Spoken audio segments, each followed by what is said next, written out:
Let me give you a wonderful story. And it's going to take a few minutes to explain this whole story. Stay with me here for a minute to understand it. But I think it's powerful. It's a story about the Chavetz Chaim. And I like this story because I heard it from a descendant of the Chavetz Chaim. A great-great-grandson of the Chavetz Chaim told me this story last night. He says the Chavetz Chaim during World War I, he had a yeshiva called the Radin Yeshiva. He had a problem. The war was coming. They had to decide what to do. They actually, one of the head of his school, did something called Goral HaGra. Goral HaGra is some kind of lottery that you do. You turn pages of the Chumash. We don't do it, but it's a special way to do it. You turn certain pages of the Chumash, and you land in a certain pasuk, and it's like that pasuk is what Hashem is telling you to do. The head of his school did this whole Goral HaGra and landed on the pasuk that said, Yaakov Avinu, because he was afraid of war, split his camp and split his family. So the Chavetz Chaim says, and then the head of the school came to tell the Chavetz Chaim. Chavetz Chaim says, I already know what we're going to do. We're going to split the camp just like Yaakov Avinu. He's like, wow, that's exactly what I just saw in the pasuk. And he took half the yeshiva, left them in Radin, and half the yeshiva, they're going to run away. Chavetz Chaim went with the half that left the city. They went to a city called Zimyach. In the city of Zimyach, the Chavetz Chaim stayed in someone's house. The house, the parents of the house, the name of the house is Edelstein. If you heard of Rav Gershon Edelstein, who passed away a couple of weeks ago, it's Rav Gershon Edelstein's parents' house. Rav Gershon Edelstein was about 7 or 10 years old when the Chavetz Chaim was in his house. And the Chavetz Chaim stayed there with the yeshiva. I guess the yeshiva was in the yeshiva. He stayed in the house for a few months. One day the Chavetz Chaim is in this house and he hears a woman crying outside. So the Chavetz Chaim says, what's going on? And he sees the head of his school is talking to the woman. Who's the woman? She's a widow. And this widow says, I have a son and I want my son to join the yeshiva. The head of the yeshiva says the yeshiva is for boys that are 20 years old. Your son is like 10, 11 years old. He doesn't fit at all. I wanted to join the yeshiva. I'm nervous. I don't have a husband. I don't know what's going to be with him. We're in the middle of a war. I wanted to join the yeshiva. But he's 10 years old. She says, I wanted to join the yeshiva. It's going to be best for him. You could watch him. You could protect him. He could learn. He could grow. She said, the rabbi says, but I'm sorry. The right mercy that I could have on you is for us not to take him. He doesn't belong here. You know, the schools, they love to do that. Oh, well, the best for your kid is not to come. So it's not my mercy for you. The Chavetz Chaim hears the commotion. He says, what's going on? So the rabbi tells him all that's going on. Chavetz Chaim says, 1 second. You're having more mercy on the kid than his own mother? His mother says it's best for him to come.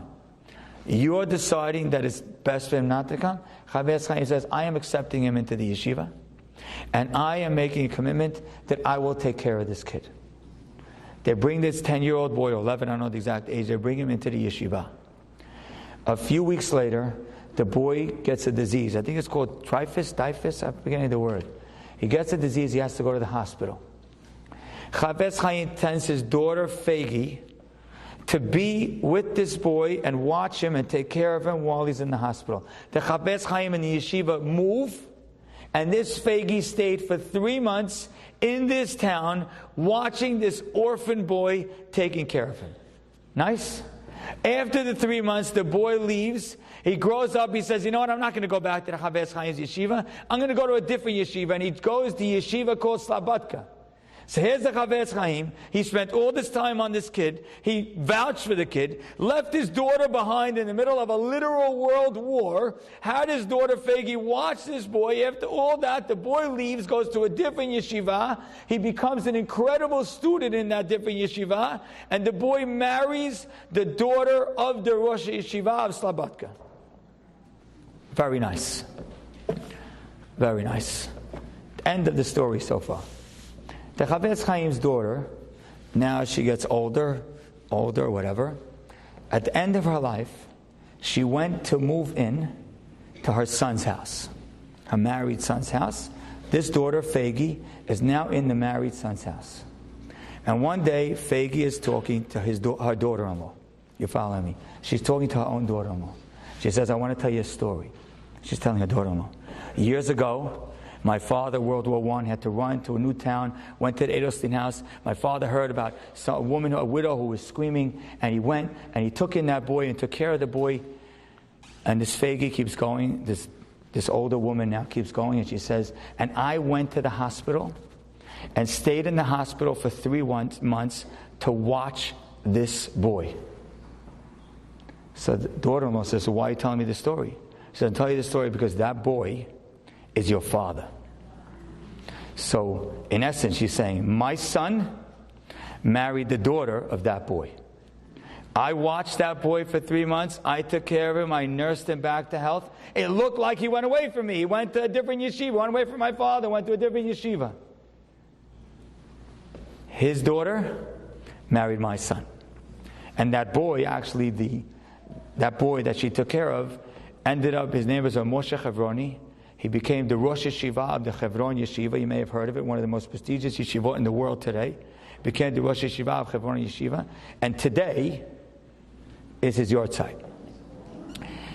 But what I'm saying the story to you for is because as I'm hearing the story, and the rabbi was telling to me, this is this Fagi's grandson telling me the story.